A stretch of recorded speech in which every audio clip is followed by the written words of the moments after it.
नमस्कार दोस्तों। आज इस वीडियो में हम आईपीएम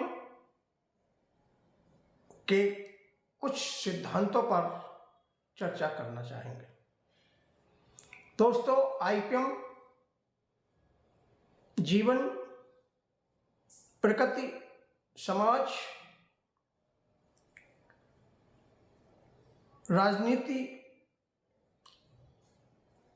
आर्थिक, पर्यावरणीय, जैव विविधता, पारिस्थितिक तंत्री, मौसम के बदलाव तथा भौगोलिक परिस्थितियों एवं तत्कालीन यानी वर्तमान और भविष्य की चुनौतियों पर आधारित एक खेती करने का तरीका है, जो इन्हीं मुद्दों पर आधारित है या इन मुद्दों के सिद्धांतों पर आधारित है। जैसा कि हमें पता है कि खेती में रसायनों का उपयोग अंधाधुंध किया जा रहा है और अंधाधुंध उपयोग से विभिन्न प्रकार की दुष्परिणाम एवं समस्याएं सामने आ रही हैं। अतः हमें खेती में जितना कम से कम हो सके उतना कम से कम रसायनों का इस्तेमाल करना पड़ेगा। अब तो ये भी सिद्ध हो गया है कि प्राकृतिक खेती के इनपुट्स को अगर हम आईपीएम में इंक्लूड कर सकते हैं तो बिना रसायनों के भी खेती की जा सकती है। परंतु अभी ज़रूरत है कि प्राकृतिक खेती के जितने इनपुट्स हैं उनको विभिन्न वैज्ञानिक परिस्थितियों में उनका इवैल्यूएशन किया जाए। इसके बाद उनको आईपीएम में समावेशित कर लिया जाए। जैसा कि हमने बताया कि आईपीएम में कम से कम रसायनों का या ना रसायनों का उपयोग करते हुए खेती की जाती है। अतः हम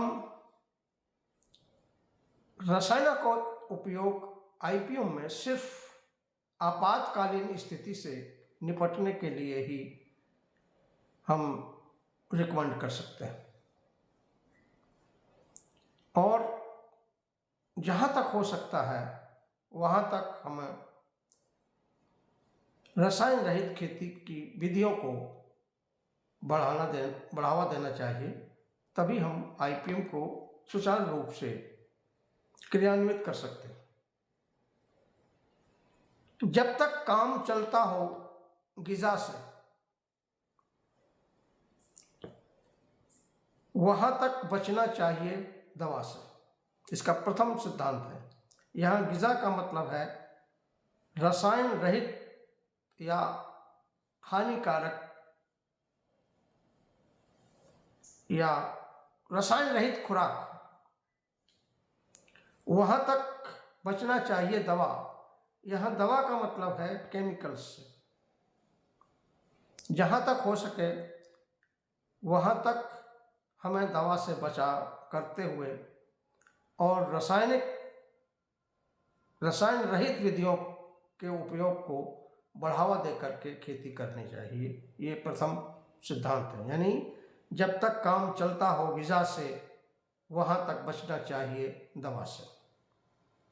feed the soil not to the plant.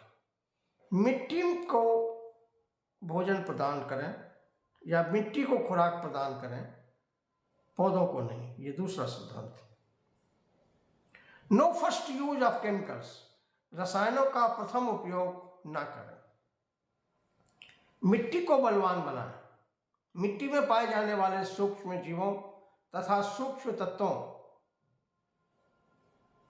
की अधिकता बढ़ाएं, उनको ऑगमेंट करें। निम्नलिखित 4 टैगलाइनों का अगर उपयोग करें तो भी आईपीएम बड़ी सुचारू रूप से क्रियान्वित किया जा सकता है। देसी बीज तथा देसी गायों की नस्लों का संरक्षण करें। देशी गाय दूध के चक्कर में देशी गायों को हमने संकरीकरण कर दिया है। इसी तरह से अधिक पैदावार के चक्कर में हमने बीजों का भी संकरीकरण किया है, और इन संकरीकरण से जो उपज है बीजों की वो अब स्थिर हो चुकी है। अतः हमें पुनः देसी बीजों के ऊपर ही डिपेंड करना पड़ेगा, और इसी से बढ़ती हुई जनसंख्या को भोजन की आपूर्ति करनी पड़ेगी, यानी पर यूनिट एरिया को में प्रोडक्शन हमें बढ़ाना पड़ेगा। इन सिद्धांतों को भी हमें जब भी आईपीएम अपना रहे हों तो हमें ध्यान में रखना पड़ेगा। दूसरा टैगलाइन है खेती की पद्धतियों की देशी कौशलताओं यानी स्किल्स को बढ़ावा दिया जाए। कृषि को परंपरागत तथा वर्तमान ज्ञान का, कृषि का जो परंपरागत ज्ञान है और वर्तमान ज्ञान को, इसको नई पीढ़ी तक या भावी पीढ़ी तक पहुंचाया जाए। और चौथी टैगलाइन है, जरूरी टैगलाइन है कि खेती में वर्तमान तथा आगे आने वाली चुनौतियों के बारे में चिंतन किया जाए और उनके निदान के बारे में सोचा जाए, और उनके निदान करके उन विधियों को बढ़ावा दिया जाए। Observe more and react less, यानी अवलोकन ज्यादा करें,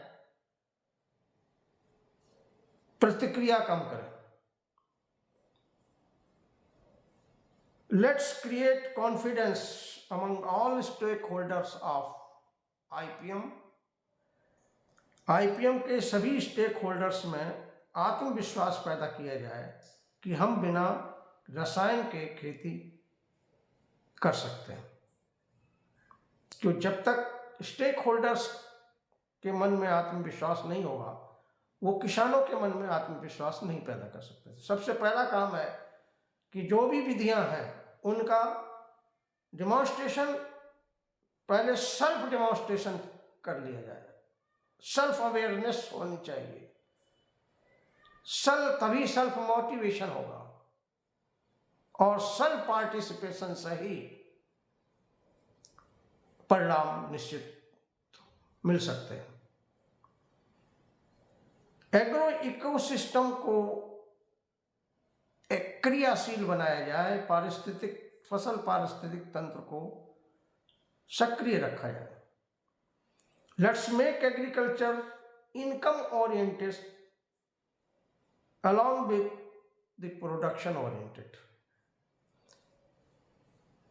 उत्पादन बढ़ाने की दृष्टिकोण के साथ साथ इनकम पर आधारित कृषि को बढ़ावा दिया जाए।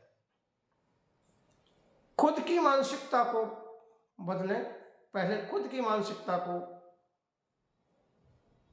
बदला जाए, तभी हम दूसरों की मानसिकता को बदल सकते हैं। Let us change our mindset first, then only we can change the mindset of others। कम लागत से भरपूर उत्पादन तथा संपन्न किसान,